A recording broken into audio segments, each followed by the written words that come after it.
All right, our presentation is on getting your street cred, a new way to credential learning. So our design challenge was how to create alternatives for certifying and credentialing learning as a means of expanding education and career opportunities. So we're going to start off by telling a little story. Hello, my name is Stella. I'm an IT professional. I'm a small business owner. I have 18 years of experience programming. I have a GED. I have lots of skills, and I'd like the people who don't know me to know about them. I am a critical thinker. I'm a people person. But how do I convince you of that? So we have a need. We have a need to begin to count things that haven't been counted before, to give credibility to some new life experiences that will make a difference in our future, and create a communication system so that the individuals that possess these skills find a home for them and that we can improve the future. The opportunity, and I'm going to let you read it right there, give you a couple minutes to do it. As you can see, is we're trying to create a communication system that will do that. And our big idea to do that is streetcred.edu, presented to you by Brian. So streetcred.edu is it's a path to non-traditional certification, and let's just skip right to the picture. So essentially, it is a learner-centered portfolio, but it combines with it a place for a learner like Stella to put her evidence of her activities and her knowledge and her skills in an internal portfolio that can be then evaluated by external evaluators through either tests or experts or self-evaluation or even open to the public.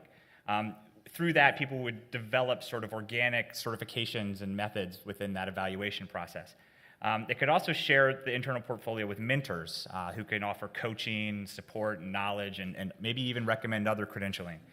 Once their portfolio is a place where they want to, then they could take that, Stella could take her portfolio over small business skills or her IT skills, and then publish that out as external portfolios. And at that point, that portfolio is searchable by the world of opportunities, by job seekers or colleges or anyone who is looking for Stella's skill set. And there's also some self-reflection inside that whole process. So that is streetcred.edu, and I think we just registered the streetcrededu.com. So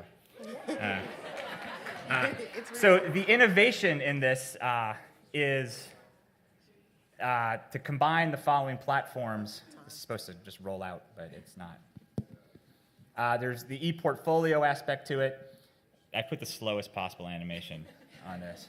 And self-generated content, crowdsourced evaluations like your Yelps and your Amazon ratings, mentoring, and lastly, the job search matching. So many of these technologies and platforms exist, but this is a combination of all of that and an aggregator in a portfolio.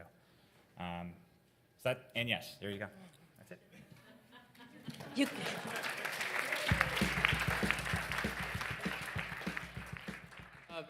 Streetcred.edu, I like the idea a lot. I mean, the question is how you get it started in it, but I particularly am interested in this for the world of makers and people that acquire a lot of their skills in the informal sector.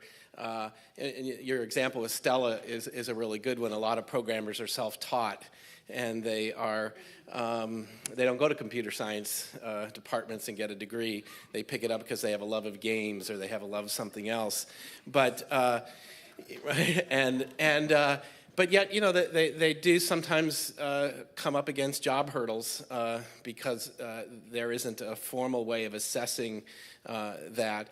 I think platforms like LinkedIn and others are really interesting to look at, referencing to what you're doing. Like how, in some ways, how do you leverage existing platforms to maybe provide some of what you're doing? But I love the elements of portfolios.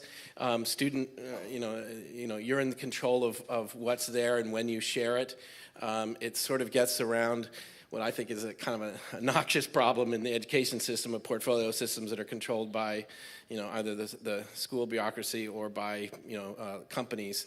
So I think that's a really good direction. Being able to, I think there's also a connection here to, I think of like the open source communities when you're participating in a project. That's a natural kind of thing you want to be able to share and think about, in other words, your participation in some kind of effort should be something that fits into this, into Street Cred. It demonstrates your ability.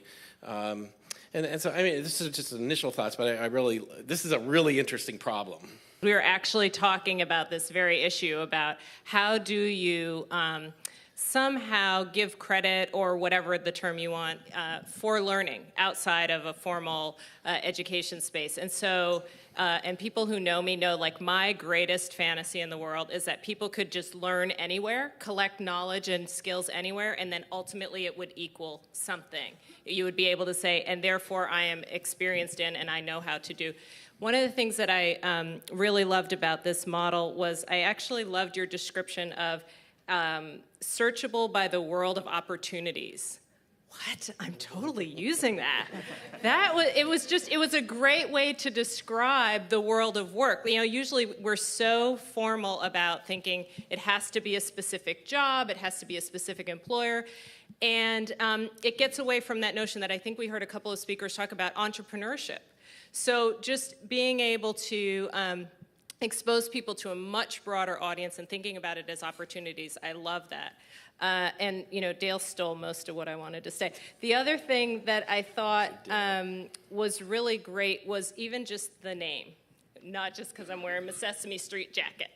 But I thought what I loved about it was it really gives a sense of both the informalness and also that you're really trying to make it a little bit, more formal, a little bit recognized in a way that ordinarily education is not. I mean, a lot of times when people talk about these platforms, and a lot of people are talking about platforms, it always has some incredibly academic title that just sounds painful. I don't know what the rest of you usually think. An acronym, right? Yeah, and it's usually an acronym, and it's just.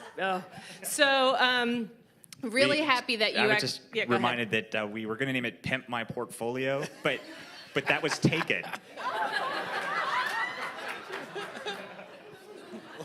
Oh my God, that would have really been my ultimate favorite. Pimp my portfolio, because I'm totally going home and pimping my portfolio. And the other thing that I would just say is I love that you didn't feel constrained by traditional notions of accreditation. Right? Usually what happens is when people, and privacy, when people start to talk about these really interesting and super exciting platforms, then somebody always kills it and says, oh, the academics will never go for it. And I love that you just were like, no, we're going to work it out because it's going to be internal, and then the person can decide when to share it. Mm-hmm. I think it's a super exciting idea, and hopefully somebody will actually do it, because I think the last thing I'd say about it is all the people who've been talking about portfolios and building these platforms, they talk about building it from scratch, which is incredibly expensive. And so the idea that you want to use other things and do a kind of a mashup, I think is great. Yeah, let me ask you, just any thoughts that you have as a group about, where you would start, how if you wanted to think about, would you be working, collecting porportfolios, collecting evaluators, or just what would you? Well, one of the things that we talked about in our group was there were some takeaways from the rapid fires that, like from the School of One and from Khan Academy, that you start small. Yeah. And don't start scaled or you'll likely fail. So I think that you would want to find some small community of practice and some small regional set of opportunities and evaluators and prove that out in that particular capacity. So one of the things that our group was really interested in was teacher certification. So if you could do that in a district for your non-traditionally educated teachers, that you could solve that problem, it could scale to all sorts of other issues. So. And mentoring as well, and kind of. Yeah. There's a comment there. Just another idea to get started is to start with all of you. We actually did just purchase streetcrededu.org, and that's an idea I want to share and give credit to Fred. A lot of the .coms are already chewed up, or you have to bid against someone else, and he thought of putting edu within the name. and then .org. So we'll have edu.org, .net, and .com. We'll set up an email there, so be looking for us. And if you have ideas or you want us to use the prototype, here's a small group we can start with. So that's an invitation from us. We'll get that email set up. You look for it and communicate with us. Right. The other thing that you can do, I mean, if you're going to set up that site, I think the other thing that you could do with this group is use it as a wiki so that people could contribute other ideas, other thoughts. You could actually open it up as kind of a hacking space for people who want to hack education to submit their ideas as well. Yeah. The other thing, just at a practical level, is Creative Commons. Creative Commons is an interesting area to look at in terms of perhaps.